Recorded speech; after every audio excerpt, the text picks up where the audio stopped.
The road along the Ashley River curled through stands of live oak that braided the sky with their arms. In the low light before noon, the water looked pewter, and the air, heavy with salt and tannin, seemed to slow the hooves beneath Dr. Samuel Brennan, as if Charleston itself wished to keep him from arriving too quickly at knowledge.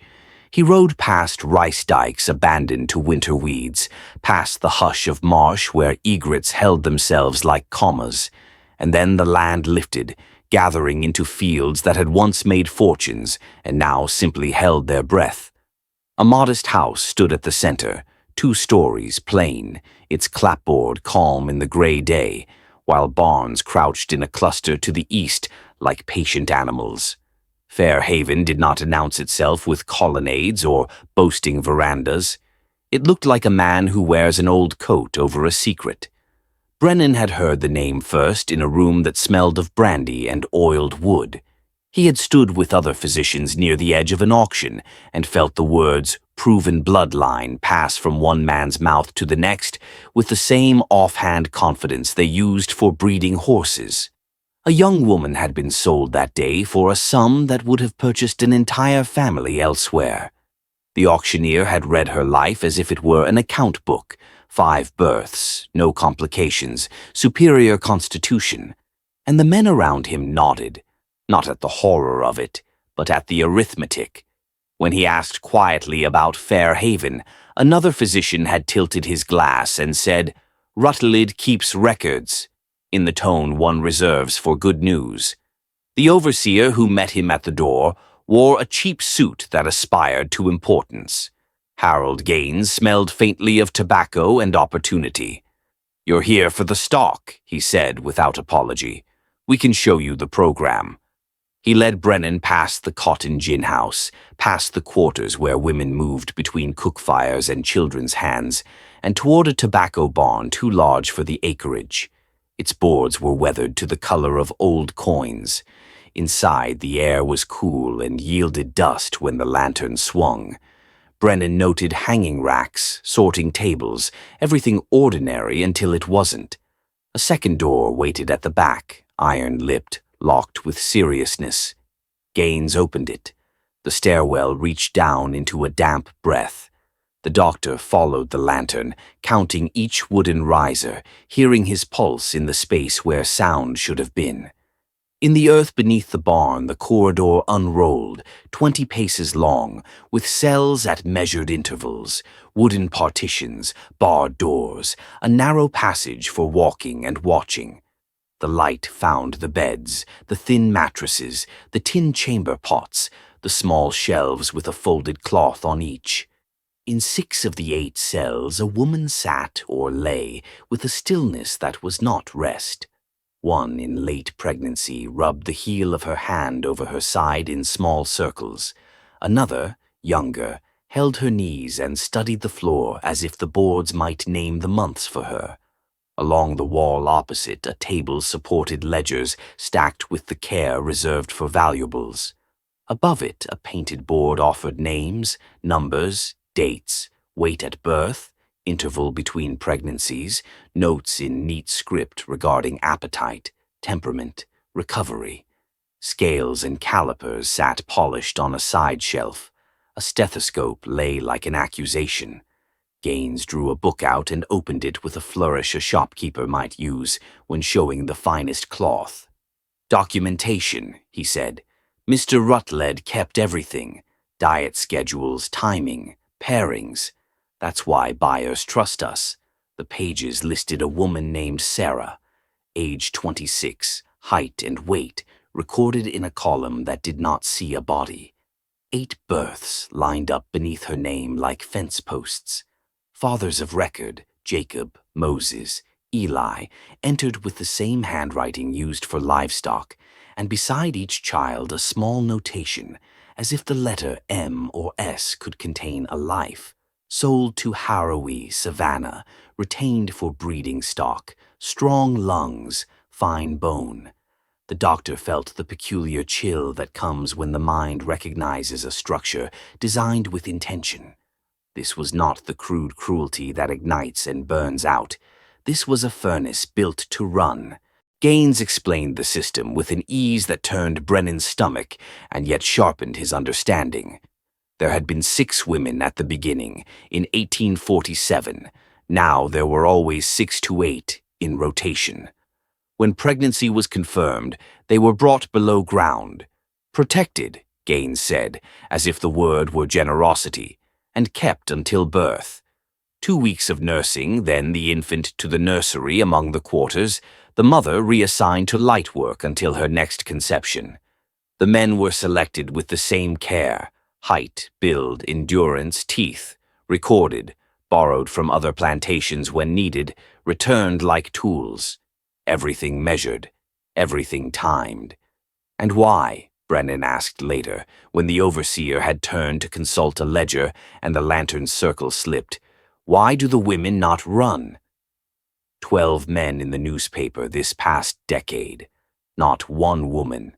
The eyes in the nearest cell lifted to him then, dark with the kind of knowledge that closes a room.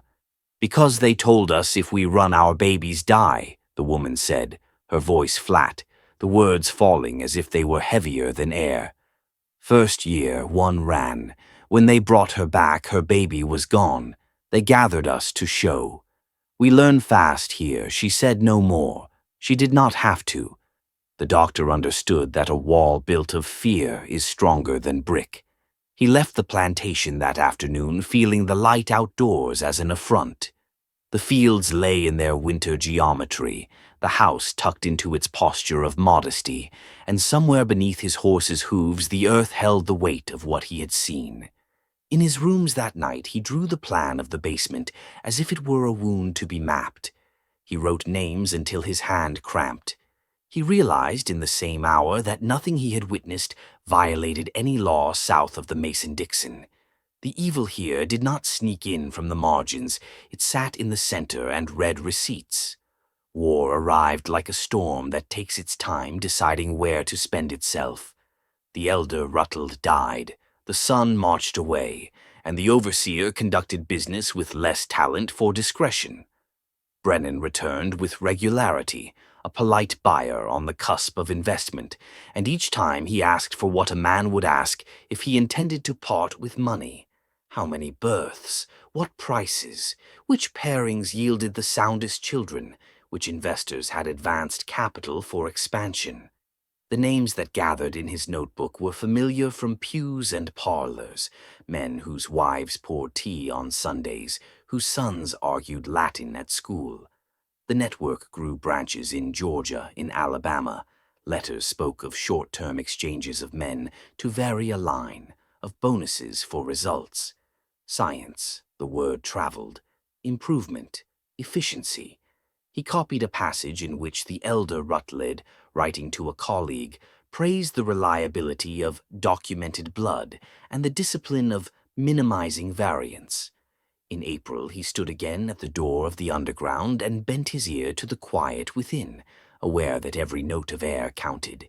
He saw Sarah through the bars and said, in the low voice a man uses when he does not wish to wake a child, "If you reach Philadelphia, find this street, this door.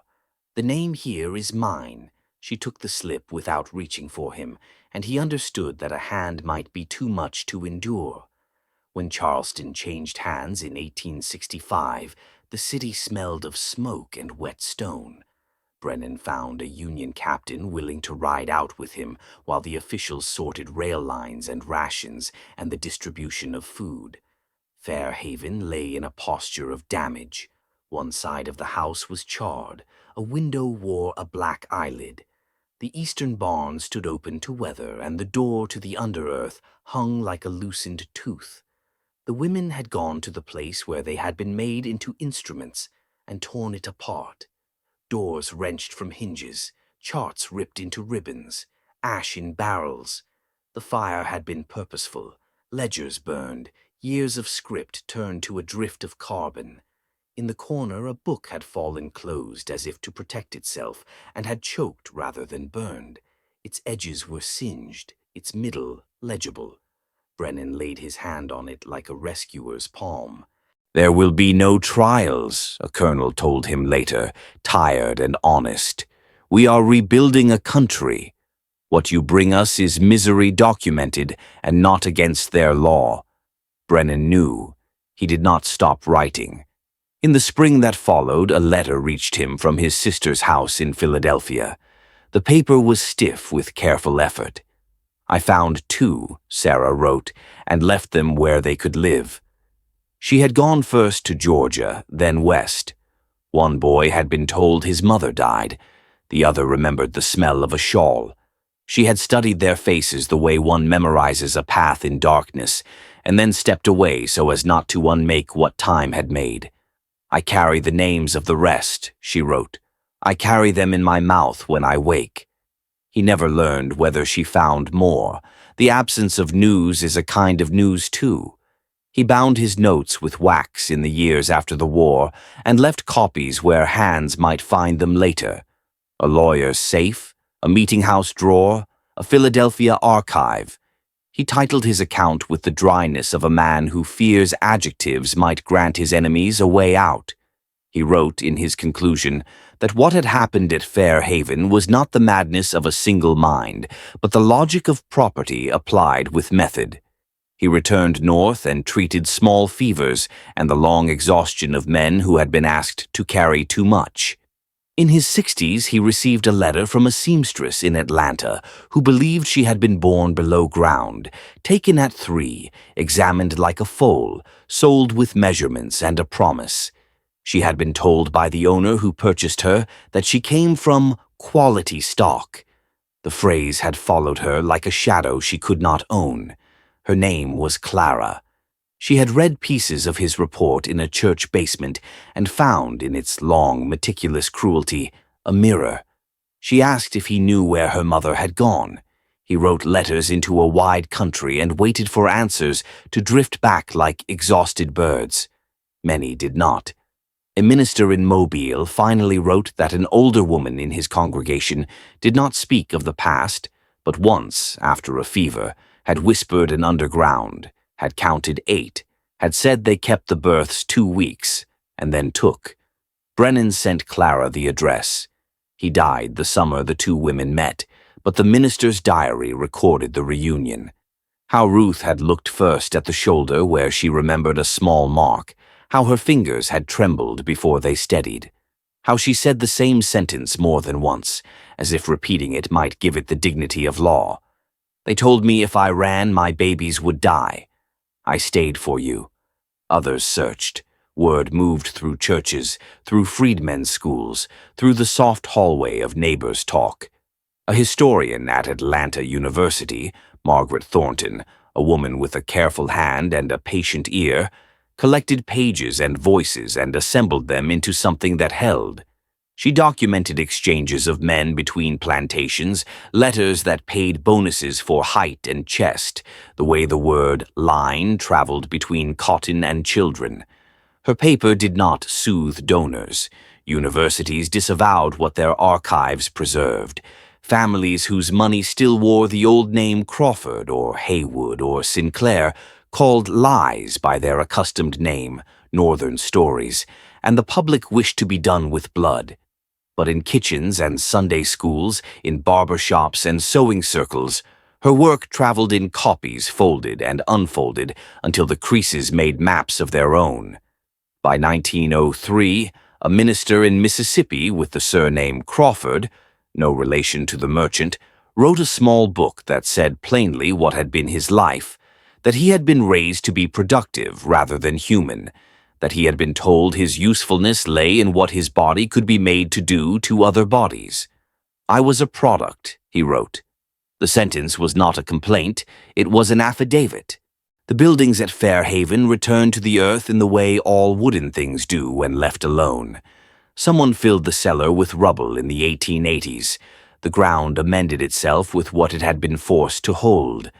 The land divided into parcels and changed hands in the usual ways: deed, debt, death.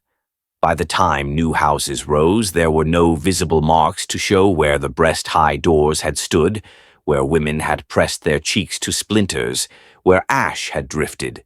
A map still contained the fields' names: North Lot, Back Meadow, but there was no name for the room below the barn.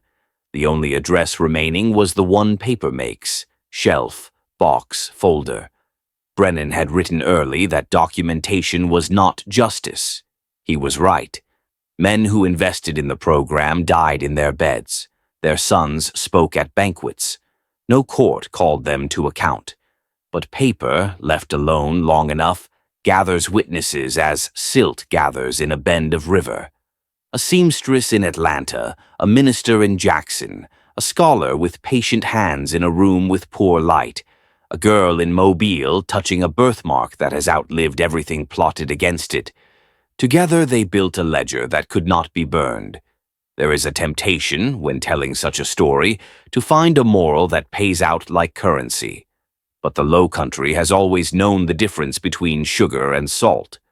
What happened at Fair Haven was an enterprise run with calm efficiency for 15 years, while the city worshipped and dined and balanced its accounts. Women did not run because the threat against their children made the world one room wide. Babies were taken and sold before memory had fully knit to language. The ledgers that reduced lives to lines were destroyed by the very hands they meant to control, and yet enough fragments survived to reassemble what needed to be known. A physician who learned to keep his voice still wrote it down. He did not forgive anyone. He recorded. If you walk the roads northwest of Charleston in a certain hour of late afternoon, the marsh holds its green with the same stubbornness it always had, and the wind carries, as it always did, the quiet industry of insects.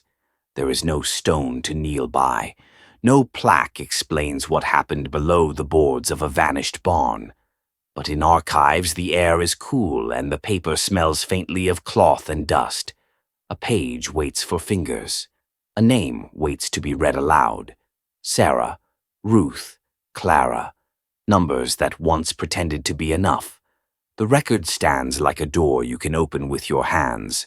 What remains is the fact. Between 1847 and 1862, beneath a barn at Fair Haven, a system ran that made a business of wombs.